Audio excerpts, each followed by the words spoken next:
Hi everyone, thank you so much for coming this evening. It's a tremendous pleasure to introduce Professor Joe Wolff, who, as you can see from this giant slide, is Blavatnik Professor of Public Policy in Oxford. Before then, he was Professor of Philosophy at UCL and Dean of Arts and Humanities. He works in moral philosophy and political philosophy, with a particular concern for questions relating to social justice. Has written a number of books and also equally influential articles. We could use up the whole hour going through them, but they include an incredibly good introduction to political philosophy, now in its third edition, I believe. Books on ethics and public policy, on healthcare, on disadvantage, and my personal favorite, Why Read Marx Today, which I really highly recommend. So if we could offer him a warm welcome.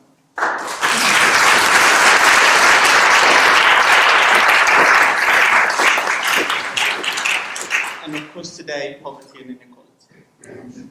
Thank you very much indeed for that kind introduction, and it's a real pleasure to be here. And without having prearranged this, I am going to start by talking about Marx. Or at least I'm going to talk about the German socialists just for a moment in 1870 or so, who had a problem that might be familiar to some of us. They lacked leadership. There was a type of division between different theorists. Everyone thought they had the right theory. And so in 1875, the German socialists got together and produced something called the Gotha program, which was meant to be the unity program of the German socialists. Now, Marx was so incensed by this program that he wrote a scathing critique of it. He was incensed because, of course, it didn't pay enough attention to his ideas. And so the German socialists produced a type of manifesto which Marx disagreed with. So he wrote down in 1875 something that was later to be called the Critique of the Gotha Program when it was published. And one of the things about Marx is that he rarely said anything about communism.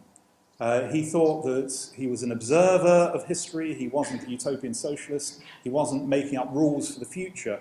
He was helping the future arrive rather than saying what it should be.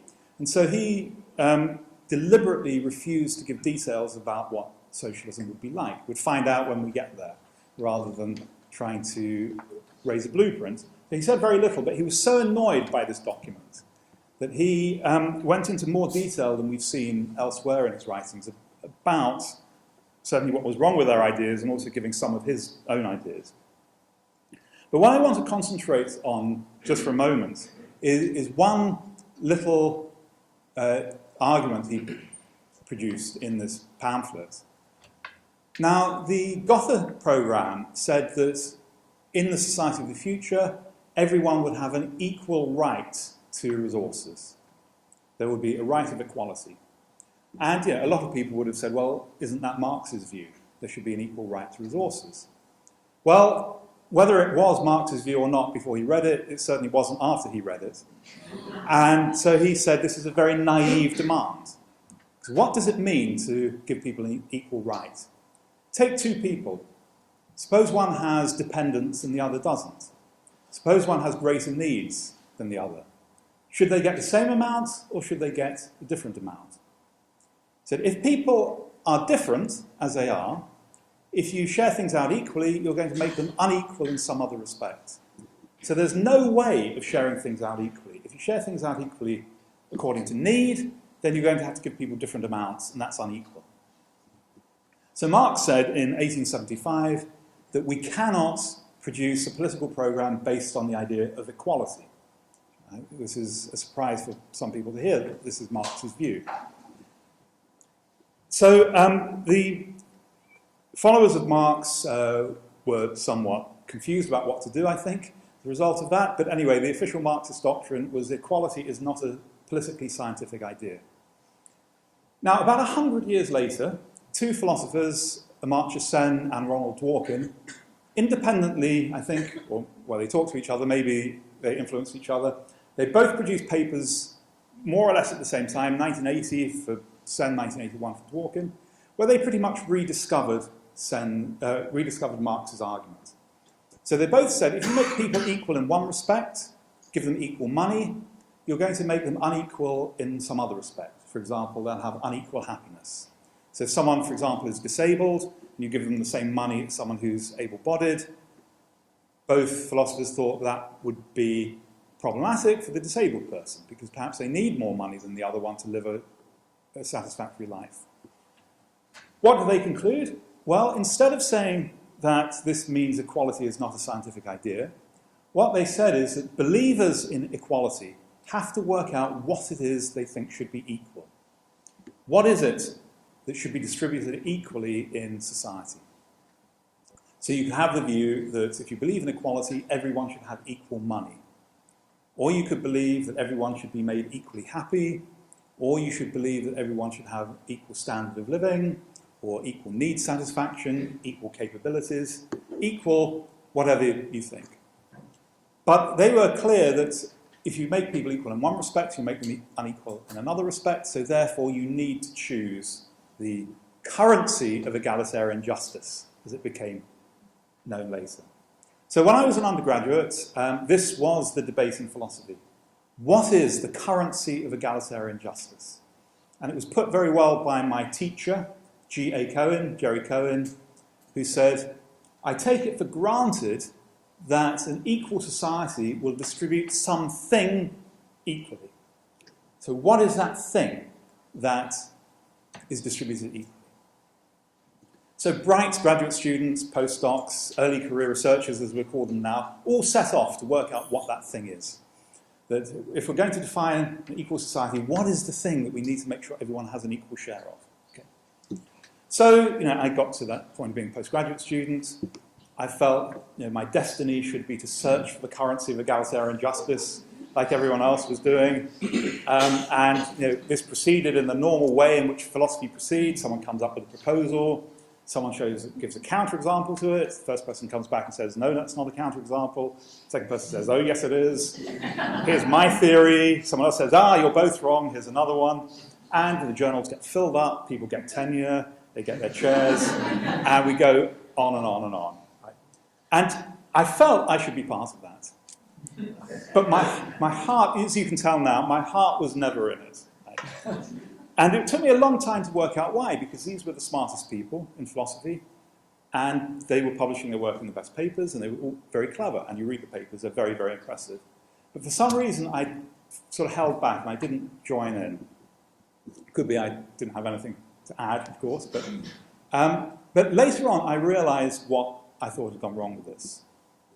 And reconstructing my own personal journey, if people had asked me before I went to university, are you left-wing? I've said, of course. I go up to, those bookshops on Charing Cross Road where you could buy Marx and Engels pamphlets. I used to go up there. Collett's, I think it was. So I used to get those things. I even tried reading Capital Volume 1 when I was 17. I think didn't get very far with it. I thought, yes, of course, I'm very left-wing. But if people said to me, do I think income should be shared out equally? I think I would have said, what are you talking about? What's that got to do with socialist ideas? Because the type of socialism that I was familiar with was much more about being anti-materialist rather than pro-materialist. So that if you believe that resources are so important that they have to be shared out equally, I would say, well, you've gone wrong already. We're meant to be interested in art and culture and music and literature and talking to each other. We're not interested in counting out how much money we've all got. So there's something wrong, I thought, with this idea of a distribution as the basis of equality. And instead, the view I formulated later on, other people have been formulating it for years, I just had been reading the wrong papers, but the view I became attracted to is that what we should value in equality, in thinking about equality, is our relations with other people, primarily. That equality is about how you treat other people and how other people treat you, rather than how we share things out in society. So I became convinced of this view, which some people call relational equality. Equality is about relations between people. I prefer the name social equality, no particular good reason. But I think of myself as a believer in social equality. What does that mean? Well, I want to think what it means to create a society of equals. So Brecht had this idea of, Bertolt Brecht, playwright, a society where no one looks up and no one looks down. What would that be? What would a society be where you treated everyone as if they're on the same level? Now, of course, you can't ignore distribution. I'll come back to that. If you have people who are starving in your society and other people who are rich, then you haven't achieved a society of equals. But that doesn't mean that the society of equals is one that has to share anything out equally. So there is now quite a healthy division in political philosophy within people who think about equality. Some people who believe in distribution, that is, we've got to solve the problem of the currency of egalitarian justice. And those people who think, no, it's about relations between people, not distribution of things. And this is really a Marxist thought, actually, that socialism is about relations between people, not distribution of things. And Marx would have regarded the distribution as fetishistic, he would say. That would have been his language. Okay. Very good. So there's a distinction between distributive equality and social equality. And social equality is about relations between people. Here's another distinction. So I won't just give you distinctions, but there'll be a lot of distinctions, but I'm just going to start with three. So that's one between distribution and distributive and social approaches to equality. Here's a second one between what is typically called ideal and non-ideal theory. So ideal theory says what a political philosopher should do is set out a type of, well, John Rawls called it a reasonable utopia. What is the best society that we could reasonably hope for? Obviously, we could think of utopias that violate the laws of physics. That's no good. So we need to work out what is the best type of society we could have for human beings. And so a lot of political philosophers have done this. Plato set out his idea of what the just society would be. John Rawls, in our own time, has done the same thing. And most political philosophers have done that. So, poking fun at this, I think that political philosophers have the self-image as a type of legislator for a kingdom of the imagination. That's what you should be doing, setting out the ideal constitution. Don't worry about whether we can apply it, don't worry whether we can get there, that's what we should do. There's another approach which was called non-ideal theory. I hate that term, non-ideal theory, because it makes it sound second-rate, as if it's defined by something it isn't. So I prefer the term real-world theory, and then I will call ideal theory unreal theory to try to recapture the rhetoric here. But real-world theory says, actually, rather than trying to work out the ideal, let's start with where we are. What is the world like? Where does it go wrong? Where is it unjust? What are the social movements that are important at the moment? So we look around the world, we still see gender inequality, we see a lot of racial inequality, we see people with disabilities who are not equals in society, we see issues about immigration, you name it. We have injustice after injustice after injustice in society. Many of these are not as bad as they were, some might be getting worse, but the world is full of injustices. And the task for the non-ideal, the real-world political philosopher, is to identify these injustices and to try to work out what could be done in order to address them. So I am engaged in real-world political philosophy. I want to see the ways in which the world is going wrong, the ways in which political philosophers can help to improve, not on our own, because we don't have that power, we don't have all the knowledge and skills needed, but philosophers in association with activists, politicians, other disciplines, how we can make a difference to the world to try to remedy some of the injustices we see.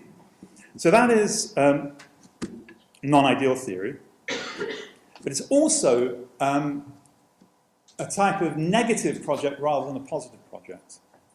So the philosopher Stuart Hampshire said, once upon a time he believed in ideal theory. He thought that there was a just society that he could achieve, that we could achieve as human beings. He said over time, as he got older, he became less sure that there was a single idea of what a just society was like. But that didn't make him lose faith in his ability to identify injustices in the world. So this is really interesting, because what it seems to suggest is you can identify things as unjust without having a theory of justice. And that I think this is what we do. When you look at the world, you can be pretty sure that sweatshop labour is unjust. What's your theory of just wages? I've been thinking about this for 25 years, actually 35 years, and I don't have a theory of just wages, but I can be pretty sure that certain things are exploitative. And so if you think about the way the world goes wrong, you look at the negative rather than the positive. Now, applying this back to the topic of equality, when I became convinced that I believed in the idea of a society of equals, rather than distributing something equally, when I became convinced of social equality, I thought, well, what's my model of social equality? What are these relations between people? What is it to treat other people as equals? I mean, I know how to treat people with courtesy. I know how to love some people. I know how to have relations with other people. But none of these seem to be the right way of thinking about a society of equals. So if you go back to the early 20th century, there were people like Tawney, R.H. Tawney, who believed in social equality. But he was a Christian socialist, and he said we should love everyone. In fact, he didn't quite say love everyone. He talked about brotherly love, which shows you something about the 1920s. Right? So even people who believed in social equality had certain blind spots. But I don't believe that I could love everyone. I don't believe it would be very healthy, actually, to have a situation like that. So what is this relationship we're meant to have between people in order to have a society of equals? Putting all of this together, I came to the view that actually what my project should be is not trying to work out what a society of equals would be, but rather looking at the relations between people that are relations of inequality. So what are the great inequalities of our time? So I mentioned them, sexual inequality, racial inequality, but there are others as well, forms of social exclusion, forms of hierarchy. So when we start looking at negative relations related to equality, we're not short of things to say. Everywhere we see asymmetric, hierarchical, alienating, and excluding social relations. So the task for me of the political philosopher, of the type I am, and I'm not saying this is the only way of doing political philosophy, but the project I'm involved in at the moment is a matter of trying to identify unequal social relations, trying to bring them to consciousness, because quite often they're hidden, or at least hidden to the privileged, not hidden to the people who are suffering, but the people who are writing in the newspapers, writing academic books, writing academic articles, and normally the people who are benefiting from inequality. And so they need to be constantly reminded of what else is going on. So the task for me then is to identify manifest inequalities and to try to work out what we can do. So that leads me to the topic of poverty. Now, poverty, when we think about poverty, we tend to think about poverty as simply not having enough money. So poverty sounds like a distributional notion. And so there's a question, why should someone like me who believes in social equality be interested in poverty? Because poverty sounds like a distributive notion rather than a social notion. But actually what I want to do is to show you that that isn't necessarily the case, and that actually poverty is probably better understood from the point of view of social equality rather than distributional equality. How so? Well, let me just start with some more distinctions. Sorry about this. What is poverty, anyway? Now, contemporary poverty researchers have a number of different ways of trying to understand poverty. So one is simply in terms of low income. And when people talk about a poverty line, they normally talk about a certain amount of money. You adjust it for family size, you adjust it for age and need. But generally speaking, one definition of poverty is just having a low income. Another definition looks not so much at income, but the standard of living. So there's some very interesting surveys. One called Breadline Britain that has been done a number of times. And what goes on in these surveys is they ask ordinary people, what do you consider to be a necessity? And something counts as a necessity if more than half the population say it's a necessity. And you are in poverty if you lack some number of the top 20 necessities. So what are the necessities?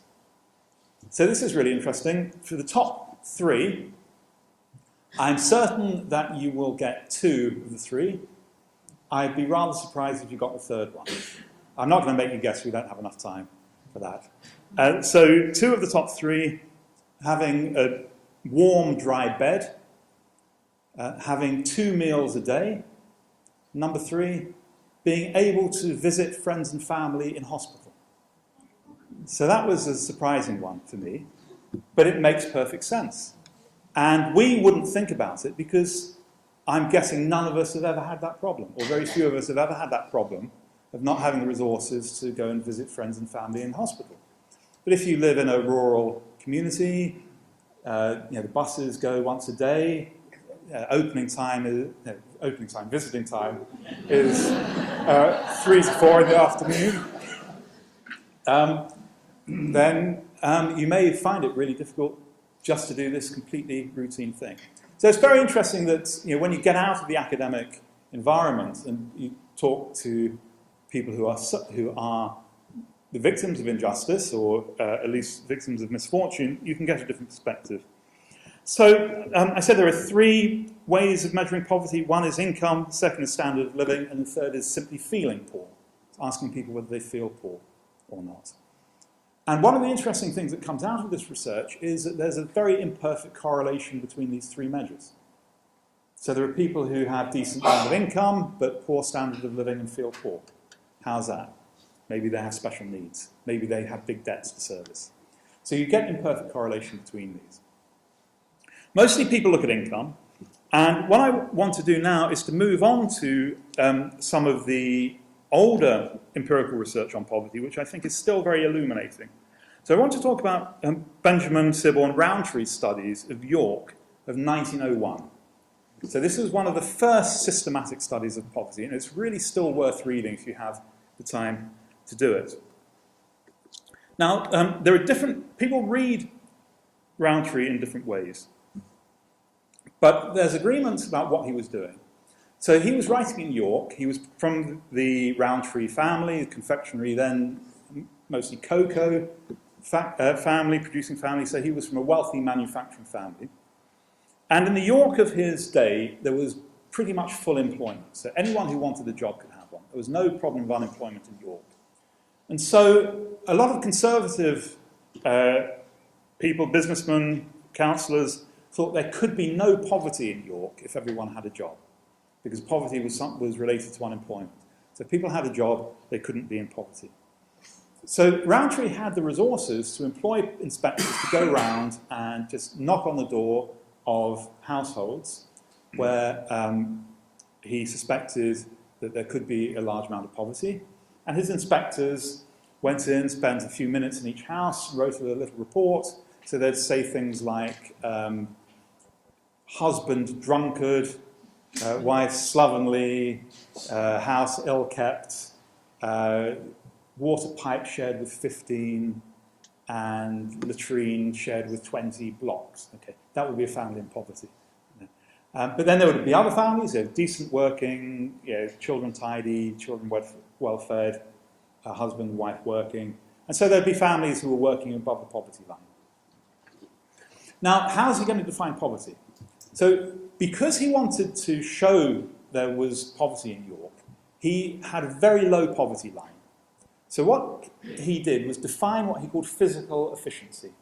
So physical efficiency is having enough money to be able to buy what you need pretty much to keep you and your family alive in good health from day to day. So you had to have enough food, enough clothes, and shelter. That was all. So he worked out what in York you needed, 19 shillings and sixpence or whatever it was. And so that was what he called the primary poverty line. But he pointed out that this is a really low standard. For example, it doesn't leave you enough money to buy presents for your children at Christmas, and it doesn't leave you enough money to put a stamp on a letter to a relative in another city. So it was an absolute bare line.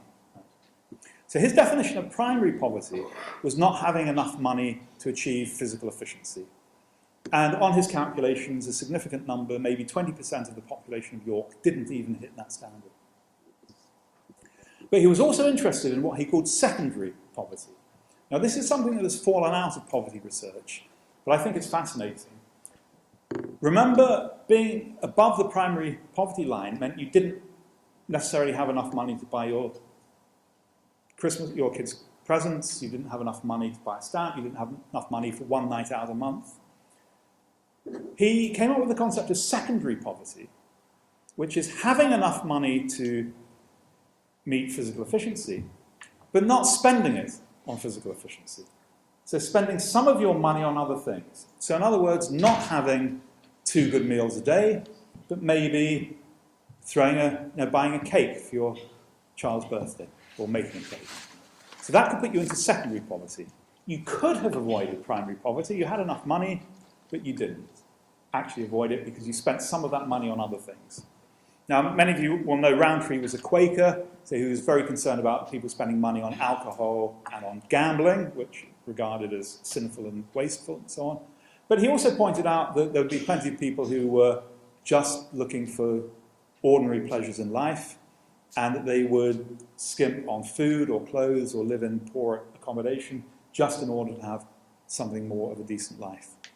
So he said there are about as many people, maybe more people in York, were in secondary poverty than primary poverty, i.e. they had the money to feed themselves, but they didn't. They didn't feed themselves properly. They used some portion of it on other things. Okay. So, Roundtree has a distinction between primary and secondary poverty. Later on, another distinction came in between absolute and relative poverty that you might be more familiar with. This was from Peter Townsend, or at least he used those terms in 1979, but actually it goes back a long way. And most people who talk about relative poverty use a couple of examples from Adam Smith in The Wealth of Nations. So Adam Smith says that in the England of his time, the ordinary artisan, the ordinary worker, would be ashamed to be seen out in public without leather shoes, he says, in England. Not in Scotland. Clogs were acceptable in Scotland for some reason, but in England you had to have leather shoes. And then a bit later in the same discussion, he says, and this is the more famous one, that the ordinary artisan would be ashamed to go out without wearing a linen shirt. Now, his point was not that a linen shirt is better at keeping you warm. I don't know what the alternative would have been, a flax shirt or something, some other type of shirt. That could have kept you just as warm. But if you didn't wear a linen shirt and leather shoes, you were regarded as not being dressed in an acceptable way for someone of your station. You would certainly have been regarded as poor, and you would have looked poor. And people wanted to avoid that. So, even in the time of Adam Smith, we have this idea that people want to look a particular way so they fit in with the normal things in their society. And this is the idea that Peter Townsend used later on. So he said you suffer from absolute poverty, take Roundtree's definition or something like that, if you can't afford to feed yourself, you're in absolute poverty. But you might be able to feed yourself, but if you can't buy the things that are normally accepted or encouraged in your society, then you're in relative poverty. You don't have enough to fit in. Okay? And studies have shown this is particularly problematic for children at school. If they don't have the trainers, I can remember at my school, first school I went to, one child was spotted wearing his school uniform at the weekend. Right? So this was, he became a figure of ridicule, and he just avoided the company of the other kids at the weekend.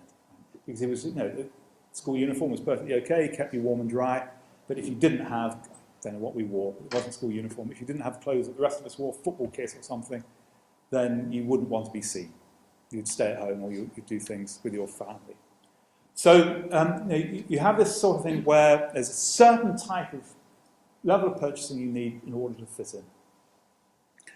So what was so interesting for me when I started reading about relative poverty was to see that poverty understood this way is not just about the level of resources you've got, but whether you can fit in or not. i.e. it's about social exclusion. And social exclusion, of course, is one of the terms that is so important for social equality. If you're thinking about a society of equals, you want a society where everyone can fit in. And what relative poverty does is express the fact that, or the concept of relative poverty expresses the idea that people can't fit in their society. Now, one of the things that we need to think about, this is after all a philosophy occasion, what is wrong with being in poverty? Why is it problematic? Maybe it just seems so obvious. It's a threat to dignity, a threat to humanity. There's a South African philosopher, one of the very few philosophers who've worked on poverty. It's a neglected area in philosophy.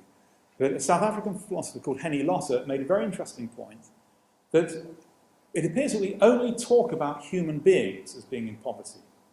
So if you think about an animal in the zoo that's not kept very well, you might say it's not fed properly, you might say it's got a terrible life, it's not flourishing.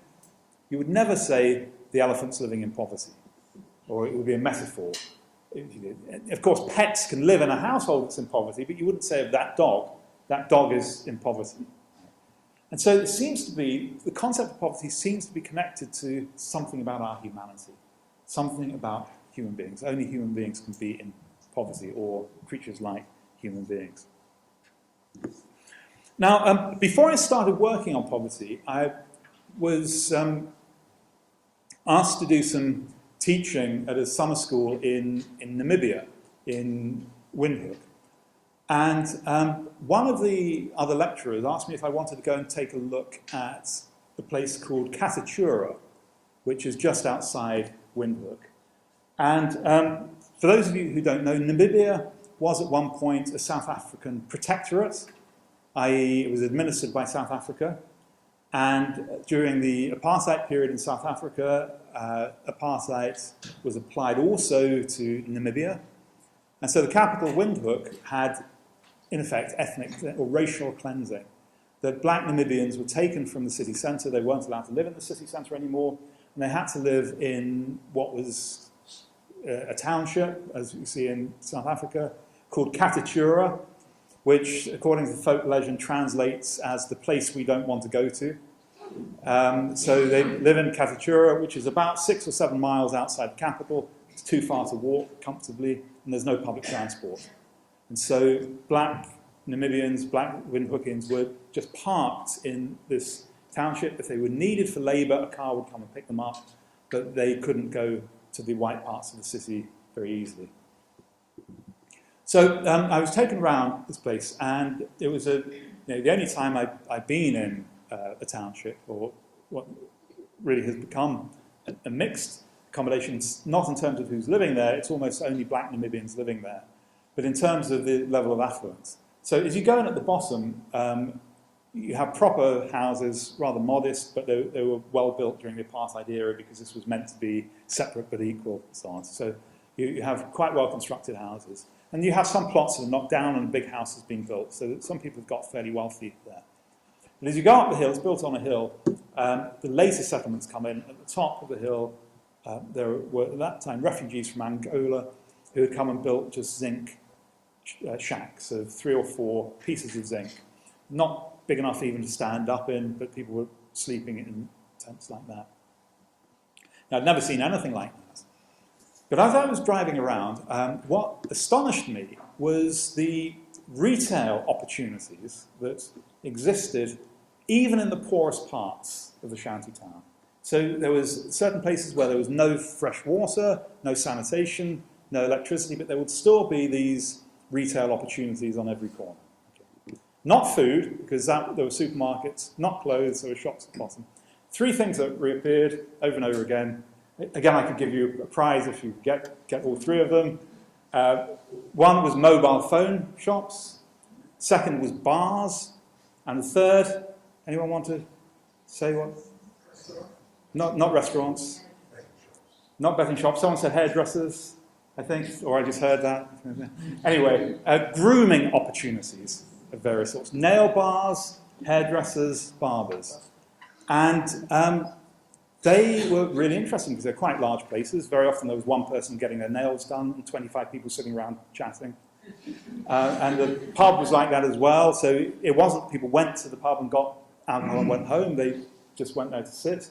Because after all, if your house is something you can't stand up in, why would you want to spend time there? So people are socialising in the nail bars. They're getting their hair done, their nails done. People are looking good. And so I was really fascinated by this because my philosophical dogma was that people there's a hierarchy of needs. What people want, Maslow's hierarchy of needs, what we want first is to survive, and then you sort of have these good middle-class desires of wanting to have good clothes and educate your kids, and only then do you engage in this frivolous social life and status spending. And this experience turned my head upside down, really, because I thought, actually, once you're surviving, once you're physically surviving, there are lots of ways you could spend the next bit of money. You could spend it on better food, you could spend it on education for your kids, or you could buy some nice clothes. Or you could want to sit with your friends, having a drink. You might have to buy a drink every few hours to be allowed to sit there, or you go and have your nails done or your hair done. Why do people do this? Well, once you understand about relative poverty, social exclusion, and the importance of fitting in, a lot of it begins to make more sense. So it seems to me we can think about 3 different forms of expenditure. And there are many ways you can cut it up. Here's a very simplistic way. So in some cases, people are just buying material goods. So they're like food. It's something you will eat, or your bedding. You'll just experience that, and it will have an effect on you and no one else. But also people want social goods. So the birthday party, going out, being with your friends, that costs money normally. But people want goods to socialise with other people. But thirdly, people seem to also want status goods, goods that make them fit in. So the right trainers for kids, not having to wear your school uniform on the weekend, having the right hair, having the right nails, and many, many examples of this. Why do people want that? Why do people want to look good? Okay. So the hair shirt socialist in me occasionally thinks, no, we shouldn't want this. People should be perfectly content with their bodies, how they are. They shouldn't worry about what their nails look like. That moment passes quite quickly. But I do have that thought from time to time. And you think, well, maybe it's be a better world. But actually, poverty researchers say that's a very simplistic view. Because, of course, one function is just to fit it. That the way the world is, poverty is experienced almost universally as shameful. That if people are in poverty, they feel ashamed of it. So most people will deny they're in poverty even if they appear to be in poverty by others. They'll say, that's what it is to be in poverty, getting your food out of the bins, not what I have. The only exception I've found to poverty being shameful is when it's general. So if you have a village where everyone is in poverty, then it's not shameful. But it seems to be shameful when some people are out of poverty and others are in poverty. So people want to hide their poverty.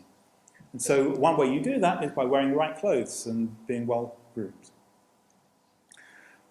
But it also connects you to your humanity in another way. So that's one way in which it connects you to your humanity. It makes you seem like everyone else.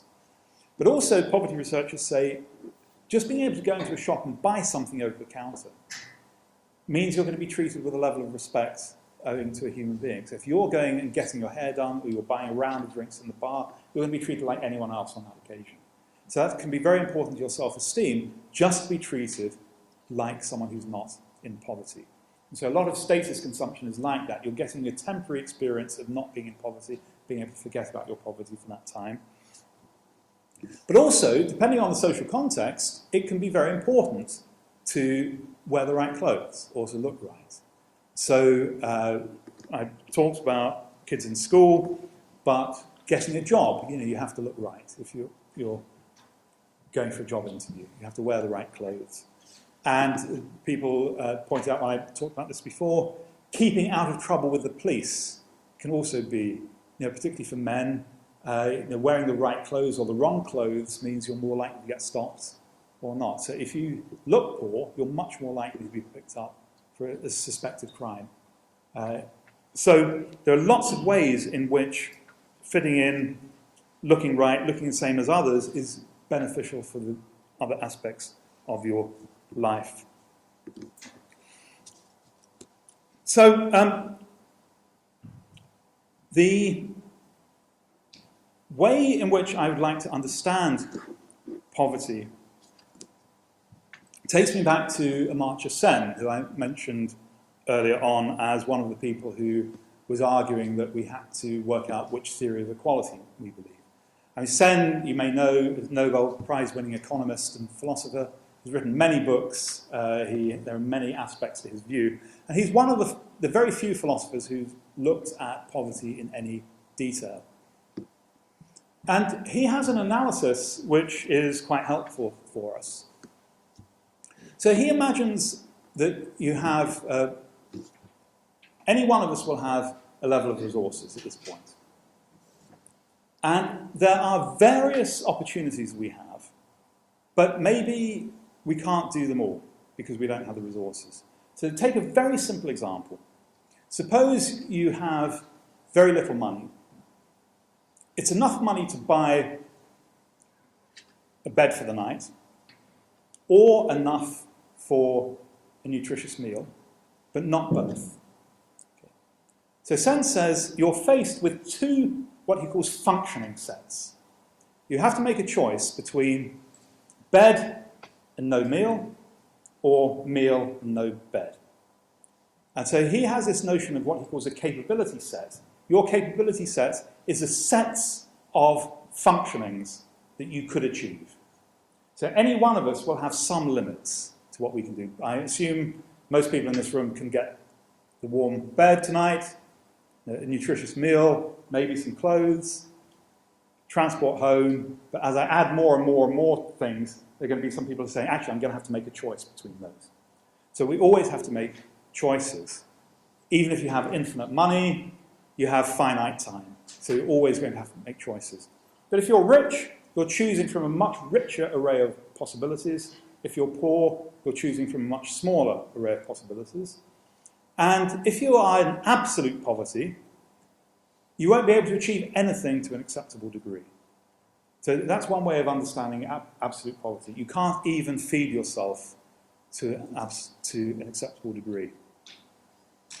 People in secondary poverty, remember, these are people who had enough money to feed themselves, but they chose to spend the money on something else. They're faced with a limited functioning set, like the person who can have a warm bed or a hot meal. You can do that or that, but not both. So some people in Roundtree's study were choosing food for themselves and their children. Other people were choosing less food, but a night in the pub. By the way, there's a fantastic passage in Roundtree where so as a teetotaler, part of the temperance movement, he doesn't really understand pubs. So there's one night in the early summer where he decides he's going to stand outside a pub and see what happens. And he says that it's very lively, mostly young people, men and women. I think he's a bit shocked by that. He says mostly single people, a lot of soldiers in there, very well lit, warm. He says everyone is drinking, but hardly anyone is drunk. I think that surprised him because I think he thought people went to pubs to get drunk. They don't. They go to pubs to have a nice evening. And he said that every now and again a song would break out, either be maudlin or vulgar. Everyone would join in. And he says at the end of it, more or less, if you're spending all day in a shop or a factory, no wonder you want a night out in the pub afterwards. And unless the temperance movement can come up with the equivalent of a pub, it's lost. Right? So the temperance movement is going to have to offer something of that level of sociability. So Roundtree, despite the reputation that he has as someone who's a bit of a killjoy, he completely understood the need for socialization. And in later works, he says, aren't poor people spending so much money on the cinema? And he said, well, everyone's got to have a social life. Everyone's got to have... one way of putting it is, the occasional luxury is a necessity. That everyone has to have something that gives their life more than bare existence. But, he said, people in secondary poverty make those choices at a severe cost. Because they're going to the cinema, but not feeding themselves properly. And they'll probably pay for that later in their lives. So it will come back to them. If they're not achieving physical efficiency, that will be their problem.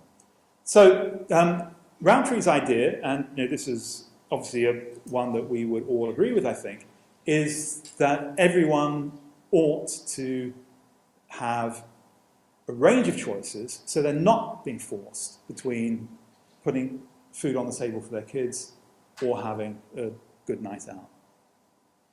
And one way this came to me, and I've written about this several times, is how many people in this country who are in a position of the type Roundtree described get round it in some way. So I used to live in southeast London, and I know people who were signing on, but also were working very hard. So you might sign on and work as a cleaner for 40 hours a week. Why would someone do that? Well, because they were looking after kids, looking after nephews, not having enough money in order to be able to give their kids and nephews, nieces, what they thought was a decent life. Not able to give them food and have a night out. So there'd be people who would be working very hard for cash in hand, just in order to have what the rest of us take for granted. So what were they doing? Well, they were not enjoying the functioning of living within the law. They were sacrificing being able to live within the law in order to have an ordinary life. And typically, they were breaking the law. I mean, one person I knew, I think, broke the law probably every day since she was 14, and she was now a 31-year-old grandmother, okay, with her children, with her son and grandson living with her. And she had 2 jobs, and she was signing on. And she had to do that just in order to be able to have what she thought was an okay life. She eventually left London to move to Sheffield because she couldn't cope with living in London under that pressure. Now, from my point of view, she was one of the hardest working people I have ever come across. From the point of view of the Daily Express or the Daily Mail, she was a benefit cheat because she was breaking the law. And not only was she in this disadvantaged position, she couldn't complain about it either. Because as soon as you say, I'm having to do these cash-in-hand jobs, you're admitting you're breaking the law. She would have gone to prison probably, and a kid and grandkid would have been taken away and put in care. So you have these people who are forced into these very confined lives, breaking the law, the anxiety that goes with it, the problems of health that goes with that level of anxiety. So Roundtree's view, of course, would be no one should have to live under those circumstances. What do we do about it? Well, it seems obvious that the way to solve poverty is give people more money, redistribution. However, it's not always so clear. Because once you understand about social goods and particularly status goods and the cost of fitting in, what is going to happen if every poor person is given more money? Well, it depends on the social circumstances. I don't want to generalize. But one possibility is the cost of fitting in goes up. Right? So if you have to have Nike shoes to be seen at school, and everyone, even the poor kids, have Nike shoes, it's going to be something else. So the cost of fitting in can go up. Could go down as well. So we're talking about lots of uncertainties. But I think, and really I'll finish with these points, but they might be very obvious to everyone. But it was fascinating to me when I read the Breadline Britain survey about the necessities. So necessity number 1 was, I think, a warm, dry bed. Necessity number 2, one meal a day was at the very top, sorry. 1 meal a day was at the top, warm, dry bed, 2 meals a day, friends and family in hospital. And then lots of other things, being able to replace broken furniture, being able to have a night out a month, being able to go on holiday. All of these things were listed. What's missing in this? Healthcare and education. No one has said healthcare and education because they take it for granted. Right? No one doesn't have it. And so this is a fascinating idea that we tend to think about dealing with poverty by giving people more money because poverty is about lack of income. But if you think about poverty as lack of access to things that give you a good standard of living, there are other ways of supplying it. So it may well be that resurrecting public services is going to be a better way of making sure people do have access to what they need in order to live proper life. So poverty research, there's something very awkward in the concept of poverty. Because when we think about poverty, we tend to think of lack of money. Sen says we should stop thinking about lack of money, we should think about capability deprivation. What can't you do? What are the things you're not able to do in your life? And then you can think of all sorts of other social forms of change and policies that will improve people's capabilities without necessarily giving them more money. So Sen is right. We ought to give people the capabilities they need, enhanced functioning sets, not necessarily through extra money, although extra money is normally a very good way of doing that, not always, but normally. But it's very odd to say someone who's got plenty of money but has capability deprivation is in poverty. So take someone who's disabled. They could have a lot of money, but in their society they may not be able to function very well. It'd be very odd to say that they're in poverty. So redefining poverty in terms of capability deprivation doesn't seem to quite work. On the other hand, you seem to be able to address poverty by giving people more capabilities. So there's a sense in which I think poverty is an unclear concept. And I was surprised to be talking to poverty researchers who said to me, well, after all this time, I still don't really have a definition of poverty. Because they see this dilemma. That poverty seems to be about money, but you can deal with it with other things, without money. But anyway, what I just want to finish on is thinking about philosophers and other academics, but I think philosophers are particularly guilty of this, have often tended to see things in rather static terms. There's a problem, here's a solution, problem solved. But quite often, you try to address a problem and the world changes again. And the problem doesn't stand still. So people don't have enough money, give them more money, that's going to solve the problem. Well, economic systems are dynamic. So you see this in, when we talk about global justice, Oxfam will put out a figure saying the 5 richest people in the world, if you gave half of their money to the world's poor, you would solve poverty. And you think, well, that's a very static way of thinking about it. Suppose you did redistribute that money. What's going to happen? Maybe the price of tea in India that used to be 1p, the equivalent of a penny will be 2p. And so you'll just get inflation or lack of purchasing power, or it could go the other way. But we just need much more sophisticated models than we very often use in philosophy. The people seem to think if I read something that the World Bank put out 10 years ago, that counts as doing empirical research. Unfortunately, that's a starting point. But you need to talk to the people who are putting the figures together, not just take them from out-of-date journal. Because 10 years in philosophy is up to date. 10 years in economics is very odd hat. Okay, so I hope I have convinced you indirectly that poverty is an important concept for people like me who want to think about social exclusion as part of an approach to equality, and that once you're over a certain level of development, then the important thing about poverty is can people fit in, but also what people have to sacrifice, in other terms, in order to fit in, because many people will want to fit in, but there will be hidden effects on that in their lives in other ways, and no civilized society ought to be content with that situation.